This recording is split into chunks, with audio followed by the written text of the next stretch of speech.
So how do you get your news? Me, I like to read and form my own opinions. Kimberly, you like to listen to podcasts and to be able to multitask. And neither's right or wrong.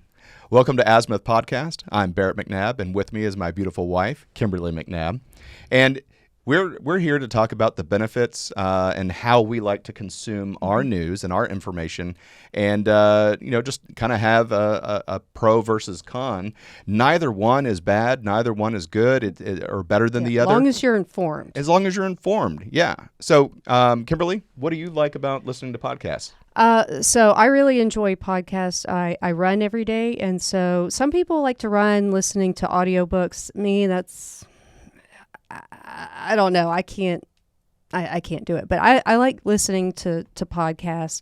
It allows me to multitask, whether it's, doing grocery shopping or cleaning the house or running or whatnot. And then also I feel like when you're watching the news or reading the news, it's fairly short. Okay. Especially watching it, it's like a 5-minute bit at most, and then they move on to the next topic, and they're kind of forced along by three honchos up. Whereas podcasts, they can do a deeper dive. Like a PBD podcast is 3 hours long. Now they will cover a couple of topics, but it's not that many topics in a 3-hour episode. Okay, well, that makes a lot of sense. So for me, I did it. I'd have to say I continue to read my news out of habit.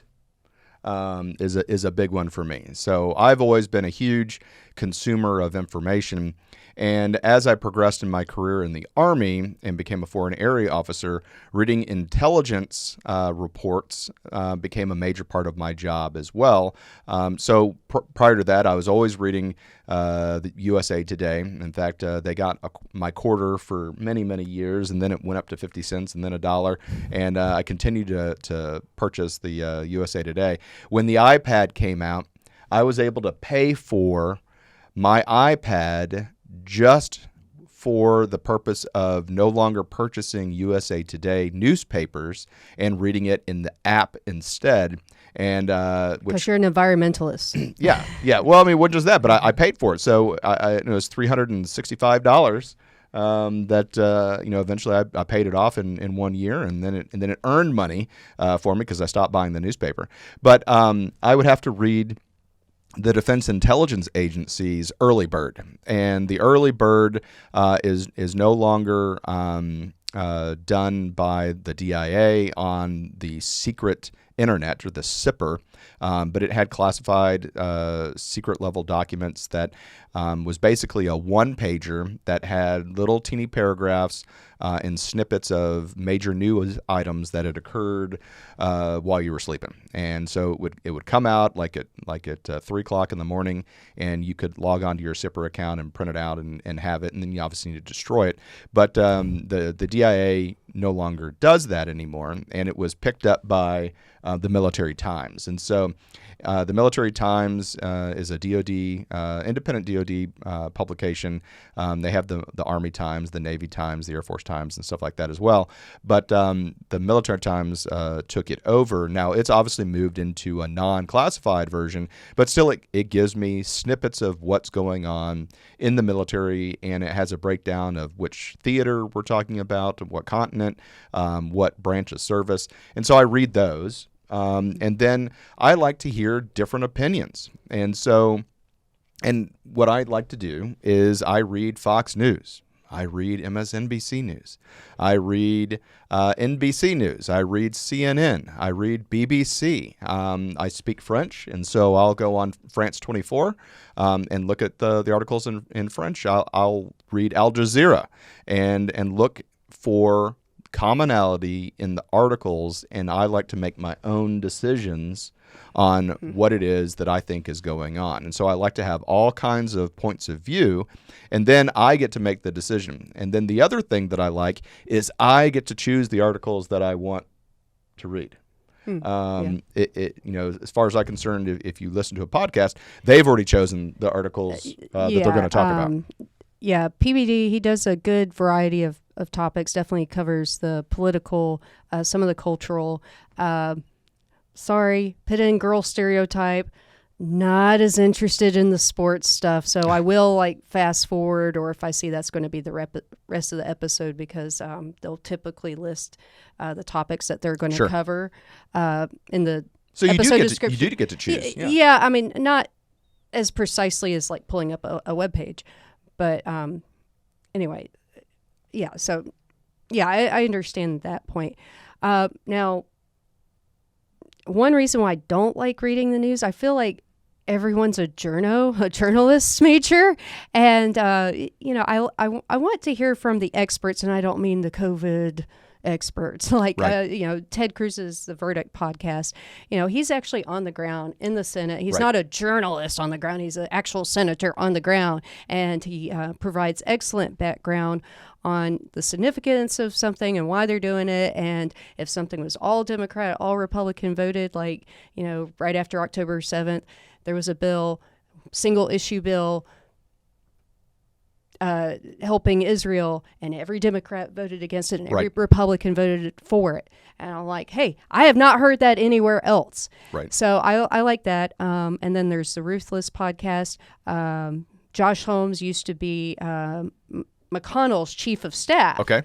So I find that very insightful, his angles. And also, you get different angles, not just the person writing the bit. Like Megyn Kelly she has a ton of guests, and yeah, she actually has some Democrats on there. Sure.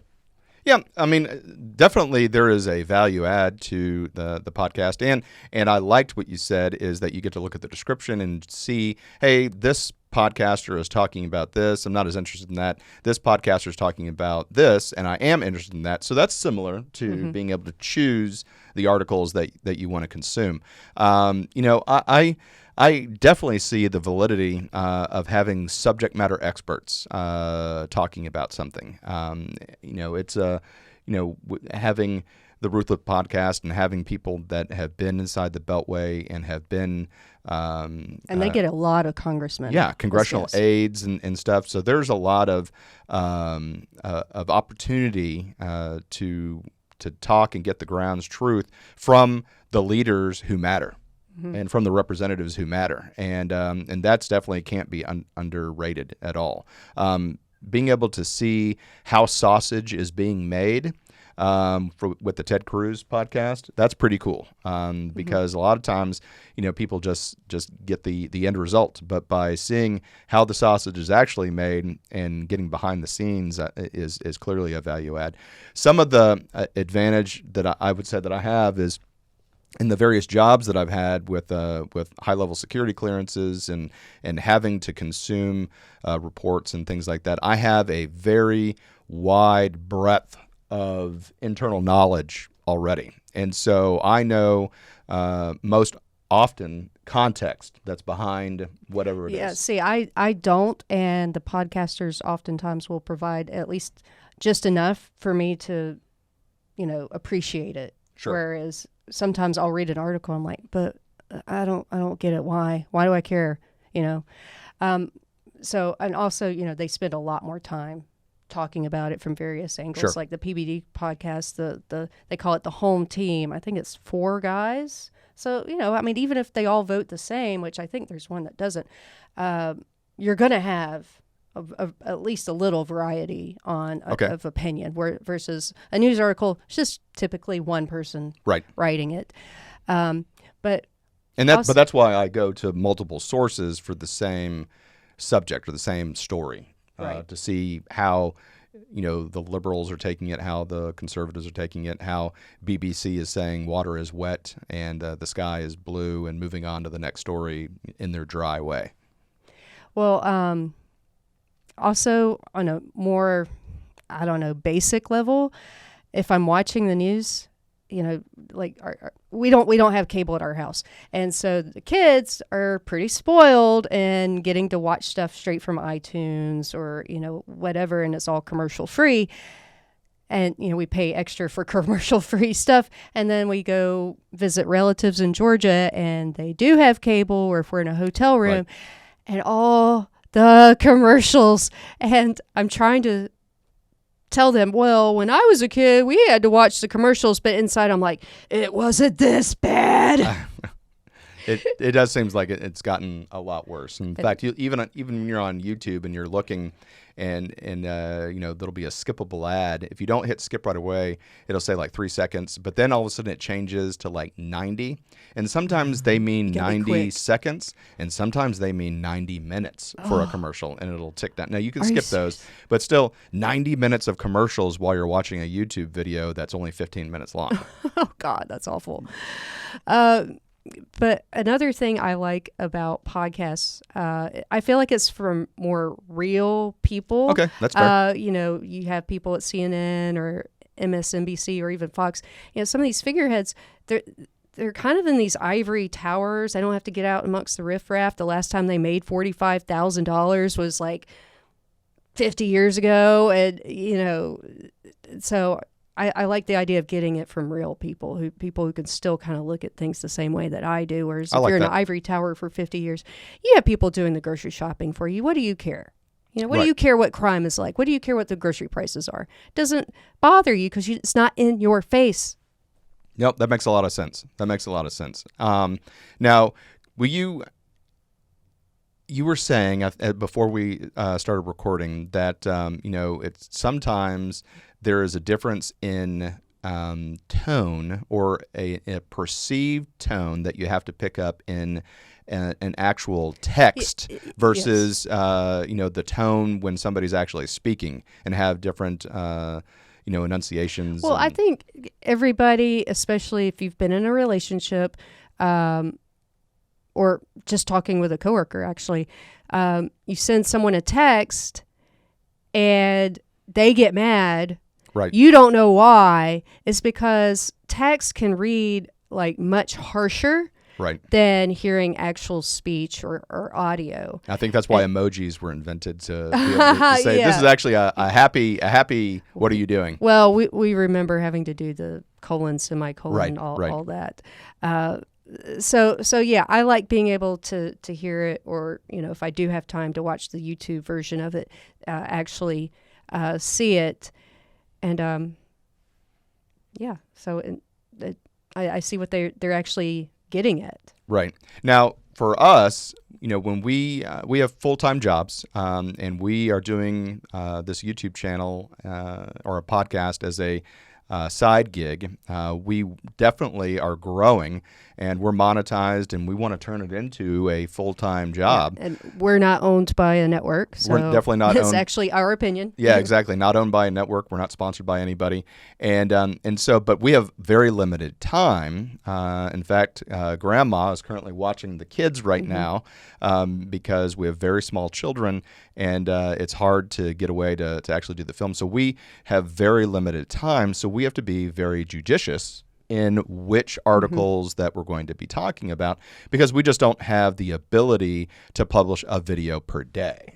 Right. And be so current with the news. So we have to... And it's very frustrating because there are things like, I want to talk about this, but Exactly. everyone else in the world will have talked about it for a week before we get to it. Right. Absolutely. Now the thing is oftentimes... in an instance like that, I'll say, well, Kimberly, we have a different opinion of something because I have experience in the Middle East, and I think so-and-so got it wrong. And so we do have a way to differentiate ourselves. But still, we are a two-person show, so we're doing all of the producer level of researching the topics that we want to do, and looking at multiple sites and gathering data so that we can provide you with excellent content. But then on the tail end as well, all the filming is done by us, all the editing is done by me. And so I'm really not have the ability to listen to podcasts because I have to listen to how the audio goes. And as I'm learning how to be a better editor, some of my heroes on the internet that are professional editors that teach how to do editing, I've noticed that they've started making mistakes, and they're having the wrong words on the wrong video, the wrong audio on the wrong video track. So the person's speaking and mouth is moving, but nothing's coming out. And about 13 seconds later, the sound is coming out. And I'm like, oh man, I don't feel as bad because they made a mistake. It's okay for me to make a mistake as well. We did a film of RFK and the State of the Union address, and I was editing it, and I encoded it, and I got it out, and all of a sudden I realized that out of the 25 to 30 minute video, 4 minutes of us talking got cut out. And so I was like, no, this is really good part. And I tried to re-encode it, and it wasn't working. I finally figured out that our hard drive, which holds 8 terabytes worth of data, is full. And so I need to go get another hard drive before I can fix that RFK video. And I think you guys are really enjoying it. It'll be coming out on soon. And so we're just this husband and wife team. So I think you've seen some of the podcasts professionally that make mistakes as well. Oh, yes. So a common one is, especially towards the end of an episode, they'll say something and then they'll move on a little bit to a slightly different topic. And then all of a sudden they're repeating something from 30, 60 seconds earlier. And then it's the end of the episode. I'm like, right. There was no conclusion to this episode. What? So, and I'm talking about people who've been doing it 3 to 10 years. So, right. You should give yourself a, clap. Well, yeah. I mean, again, I'm learning. It's always interesting to learn a new skill. I think I watched about 200 to 300 YouTube videos on video editing on how to do it, because I didn't want to buy somebody's $900 course to learn how to do it. I'm a pretty smart individual, and I kind of figured it out myself, and I'm continuing to add to my toolkit. But it's a fun deal, and so we have a limited amount of time, and so when we cherry pick the news articles we think you'll find interested in, and the fact that we can speak intelligently about it is how we bring that stuff to you. So if you do have a choice of listening to podcasts to get your information, your news, and or read, I hope you choose podcast, and I hope you choose Azimuth Podcast to get your news. So thanks so much for watching, and please stay tuned after these messages. Hi, everyone. Thank you for listening. If you enjoy our show with all of the stories we share, we would love your support. And it's as easy as clicking that subscribe or follow button. This will ensure you never miss an episode and keeps us bringing you these important stories. Your support makes a huge difference. Thank you so much for being part of our podcast family. Thanks, and keep tuning in.